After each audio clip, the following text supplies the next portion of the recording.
Hi friend, मैं पूर्वा आप लोगों का स्वागत करती हूँ एमपी सक्सेस सर्च में। और आज की इस वीडियो में हम बात करने वाले हैं मध्य प्रदेश के प्रसिद्ध नगर व स्थलों के उपनामों के बारे में। ठीक है, तो यहाँ पे हम देखते हैं मध्य प्रदेश के जो प्रसिद्ध नगर हैं और उनके जो उपनाम हैं वो कौन कौन से हैं। तो यहाँ पे ये जो मैं बता रही हूँ ये सारे एग्जाम पॉइंट ऑफ व्यू से बहुत ज़्यादा इंपॉर्टेंट है। एमपी जीके में इसी टाइप के क्वेश्चन पूछे जाते हैं। ठीक है, तो चलिए हम यहाँ पे देखते हैं कि किसको क्या उपनाम दिया गया है, कौन से नगर को।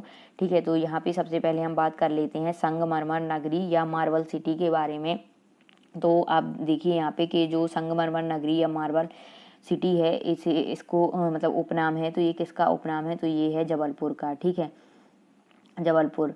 तो ये आप नोट कर लेना कि जबलपुर को है जो उपनाम दिया गया है वो है संगमरमर नगरी या मार्बल सिटी। ठीक है, अब यहाँ पे हम नेक्स्ट देखते हैं तो संगमरमर की चट्टानें। तो संगमरमर की चट्टानें कहाँ पर पाई जाती हैं, तो ये पाई जाती हैं जबलपुर के ही भेड़ा घाट स्थान पर। ठीक है, तो कहाँ पर, तो संगमरमर की चट्टानें कहाँ मिलेंगी, तो ये रहेंगी भेड़ा घाट। ठीक है, भेड़ा घाट को संगमरमर की चट्टानों के नाम से फेमस है भेड़ा घाट। ठीक है, अब यहाँ पे देखते हैं थर्ड के मंदिर और मूर्तियों का नगर कौन सा कहलाता है या उपनाम दिया गया है किसको, मंदिरों के नाम से या मूर्तियों का नगर का उपनाम किसको बोला जाता है, तो ये है उज्जैन।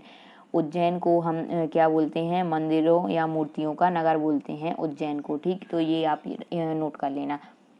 फिर फोर्थ है यहाँ पे महाकाल की नगरी। तो महाकाल की नगरी हम किसको बोलते हैं, तो उज्जैन को ही हम क्या बोलते हैं, महाकाल की नगरी। तो उज्जैन को मंदिरों या मूर्तियों का नगर भी बोलते हैं और साथ में महाकाल की नगरी भी उज्जैन को ही बोलते हैं, क्योंकि उज्जैन में महाकालेश्वर मंदिर है जहाँ पे भगवान शिव महाकाल के रूप में फेमस हैं। ठीक है, विराजे हुए हैं। अब यहाँ पे हम नेक्स्ट देखते हैं तो ये यहाँ पर है शिल्प कला का तीर्थ। ठीक है, तो जो यहाँ पे है शिल्प कला का तीर्थ, तो शिल्प कला का तीर्थ का उपनाम जो है वो किसको है, कौन से स्थान का उपनाम है ये, तो ये है खजुराहो। मध्य प्रदेश में जो खजुराहो है जो छतरपुर जिले के अंदर आता है खजुराहो, तो उसका जो उपनाम है उसको शिल्प कला का तीर्थ के नाम से फेमस है ये खजुराहो। ठीक है, तो इस टाइप के जो क्वेश्चन है एग्जाम में एज इट इज पूछ लिए जाते हैं। जैसे शैल चित्रकला उपनाम कौन से नगर को दिया गया है, तो ये किसको दिया गया है, तो भीमबेटका। ठीक है, भीम बेटका को क्या उपनाम दिया गया है, भीम बेटिका को, तो शैल चित्र कला के नाम से फेमस है क्या, भीम बेटिका। ठीक है, तो ये आपको याद रख लेना है। इस टाइप से ये सारे रहेंगे। अब यहाँ पे देखते हैं बौद्ध जगत की पवित्र नगरी। तो जो बौद्ध जगत की पवित्र नगरी है ये उपनाम किसका है, तो सांची का। ठीक है, तो ये आप नोट करते जाना, सांची का उपनाम क्या है, तो बौद्ध जगत की पवित्र नगरी सांची का उपनाम है। अब आगे देखते हैं तो मिनी मुंबई किसको बोलते हैं, ये बहुत ज़्यादा फेमस है, तो मिनी मुंबई बोलते हैं इंदौर को। ठीक है, ये आप याद रख लेना, इंदौर को क्या बोलते हैं, मिनी मुंबई बोलते हैं। अब उसके बाद आ जाता है मध्य प्रदेश का लखनऊ। तो मध्य प्रदेश का लखनऊ किसको बोलते हैं, तो मध्य प्रदेश का जो लखनऊ है वो फेमस है सिवनी को बोलते हैं, यानी कि सिवनी जो है वो फेमस है किस नाम से, तो मध्य प्रदेश के लखनऊ के नाम से सिवनी फेमस है। अब मैग्नीज नगरी किस नाम से फेमस है, तो मैग्नीज नगरी किसको बोलते हैं, कौन सी नगरी फेमस है मैग्नीज नगरी के नाम से, तो बालाघाट। ठीक है, बालाघाट जो है वो मैग्नीज नगरी के नाम से फेमस है। ठीक है, अब आगे हम यहाँ पे देखें चूना नगरी।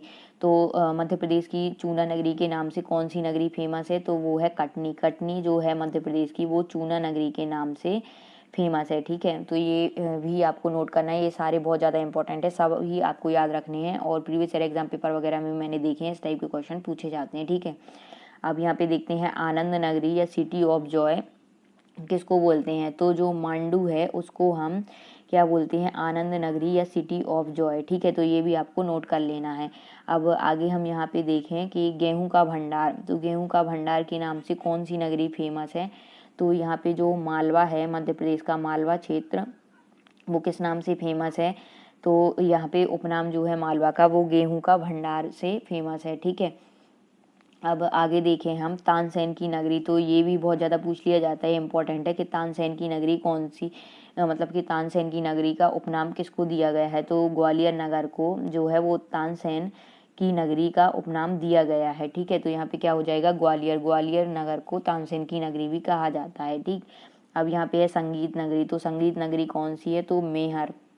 कल भी मैंने इसी टाइप के आपको क्वेश्चन बताए हुए थे कि किस राजधानी के नाम से कौन सा नगर फेमस है। ठीक है, तो मैहर जो है वो संगीत राजधानी या संगीत नगरी के नाम से फेमस है। ठीक है, तो उन्हीं क्वेश्चंस को बार बार घुमा फिरा के अलग अलग तरीकों से पूछ लिए जाते हैं। अब यहाँ पे झीलों की नगरी देखें तो सबको पता है झीलों की नगरी कौन सी है, तो मध्य प्रदेश की राजधानी जो है भोपाल, वो किस नाम से फेमस है, झीलों की नगरी की संज्ञा उसे दी गई है, उपनाम दिया गया है। ठीक है, अब आगे देखते हैं। तो पर्यटकों का स्वर्ग, तो पर्यटकों का स्वर्ग कौन सा है, ये मैंने कल भी बताया था। तो वो क्या है, पचमढ़ी। पचमढ़ी को पर्यटकों की राजधानी की संज्ञा दी गई है और साथ में पर्यटकों का स्वर्ग भी कहा गया है। किसको, तो पचमढ़ी को। ठीक है, तो ये आप नोट कर लेना। अब भारत का डेट्राइट, भारत का डेट्राइट के नाम से कौन सा नगर जो है वो फेमस है, तो पीथमपुर। ये इंदौर जिले के अंतर्गत आता है पीथमपुर, तो इसको भारत का डेट्राइट बोला गया है। किसको, पीथमपुर को भारत का डेट्राइट का उपनाम दिया गया है। ठीक है, क्योंकि यहाँ पे जो है वो डेट्राइट वगैरह पाया जाता है। यहाँ पे बहुत सारी जो है वो जो कंपनीज वगैरह है या फैक्ट्री वगैरह लगी हुई हैं। ठीक है, और मोस्टली यहाँ पे मशीन वगैरह का वर्क होता है। जो ऑटो पार्ट्स वगैरह है उनकी बहुत सारी मतलब कि इंडस्ट्री वगैरह है, तो इसलिए इसको भारत का डेट्राइट भी कहा गया है और इंडस्ट्रियल सिटी भी इसी को बोला गया है। ठीक है, अब यहाँ पे देखते हैं मंगल ग्रह की जन्मभूमि। तो जो मंगल ग्रह की जन्मभूमि है वो कौन सी है, तो मंगल ग्रह की जन्मभूमि है उज्जैन। उज्जैन में मंगल ग्रह की जन्मभूमि माना गया है उज्जैन को, और उज्जैन में मतलब मंगल ग्रह जो है उसका जन्म स्थान है और उसका मंदिर भी बना हुआ है, फेमस मंदिर है मंगल ग्रह का।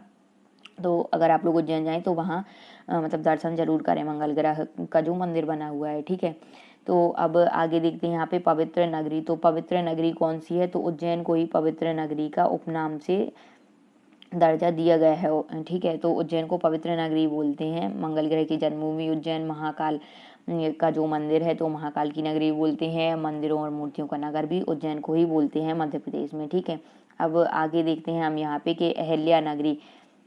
तो जो अहिल्या नगरी है वो किसको बोलते हैं, अहिल्या नगरी की संज्ञा दी गई है, तो इंदौर को अहिल्या नगरी की संज्ञा दी गई है और उपनाम दिया गया है अहिल्या नगरी इंदौर को। ठीक है, अब देखते हैं मध्य भारत का सोमनाथ। जो मध्य भारत का सोमनाथ है वो कौन सा है, तो भोजपुर का शिव मंदिर। ठीक है, भोजपुर का जो शिव मंदिर है वो मध्य भारत का सोमनाथ कहा जाता है या उपनाम उसे दिया गया है। भोजपुर के शिव मंदिर को मध्य भारत का सोमनाथ का उपनाम दिया गया है। ठीक है, अब देखते हैं पूर्व का जिब्राल्टर। पूर्व का जिब्राल्टर कौन सा है, तो ग्वालियर जो है, ग्वालियर जो है वो क्या है, पूर्व का जिब्राल्टर है। ठीक है, अब आगे देखते हैं यहाँ पे सुनहरे जिले। सुनहरे जिले कौन से हैं, तो खंडवा और खरगोन दोनों क्या है, सुनहरे जिले हैं। तो दोनों को क्या संज्ञा दी गई है, सुनहरे जिले की संज्ञा दी गई है। किसको, खंडवा और खरगोन को। ठीक है, तो ये भी आप नोट कर लेना, खंडवा और खरगोन को काय की संज्ञा दी गई है, तो सुनहरे जिले की संज्ञा दी गई है। ठीक है, या उपनाम से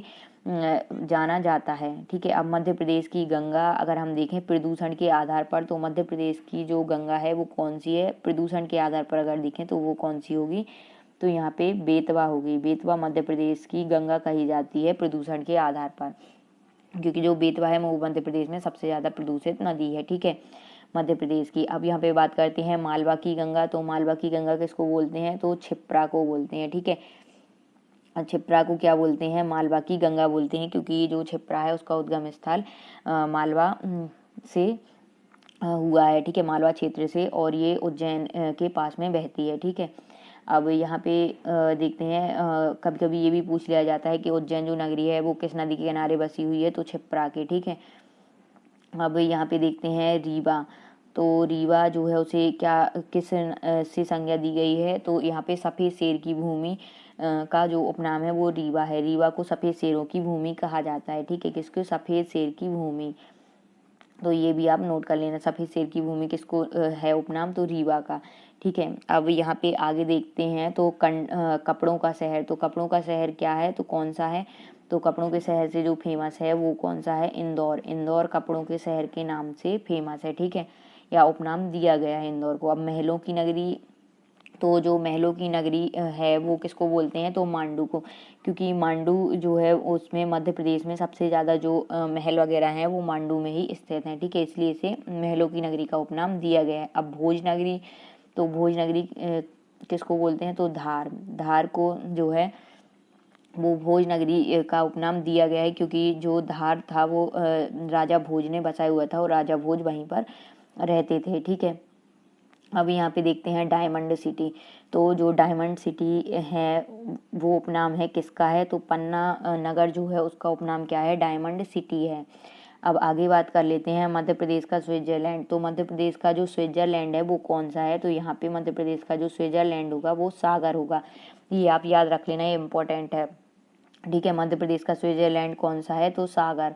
ठीक है, अब मध्य प्रदेश का मोगली लैंड अगर आपने मतलब पूछा जाए आपसे तो क्या कौन सा है, तो पेंच है। पेंच राष्ट्रीय उद्यान, या जिसका वो अपना मतलब और भी नाम दे दिया गया है बदलकर, तो इंदिरा गांधी पेंच राष्ट्रीय उद्यान रख दिया गया है। उसमें जो है वो पूरा क्षेत्र मोगली लैंड है और मध्य प्रदेश का मोगली लैंड पेंच को बोलते हैं। ठीक है, तो पेंच राष्ट्रीय उद्यान में मोगली से रिलेटेड जितने भी टर्म है, यहाँ पे मोगली रहता था। तो पेंच राष्ट्रीय उद्यान का जो पूरा क्षेत्र है आसपास का वो सारा पूरा मोगली लैंड के अंतर्गत आता है। ठीक है, अब यहाँ पे और आगे बात करें हम प्रदेश का सांस्कृतिक केंद्र, तो मध्य प्रदेश का जो सांस्कृतिक केंद्र है वो कौन सा है, तो भारत भवन।